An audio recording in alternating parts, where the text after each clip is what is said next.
ஒரு நிமிஷம் கேளுங்க. என்ன மாதிரியான வாழ்க்கை மனிதன் எப்படி வாழறான்னு பாருங்களேன்.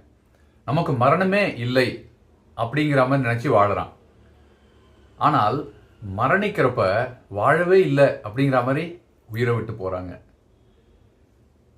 இளமை காலத்துல பணம் தான் முக்கியம் அப்படின்ட்டு ஆரோக்கியத்தை இழந்துடுறாங்க. அதே வயதிக காலத்துல அந்த இழந்த ஆரோக்கியத்தை மீட்கிறதுக்கு சம்பாதிச்ச பணத்தை எல்லாம் செலவு பண்றாங்க.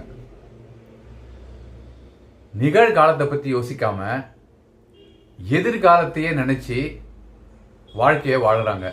எதிர்காலத்துல கடந்த காலத்துல நினைச்சு வருத்தப்படுறாங்க.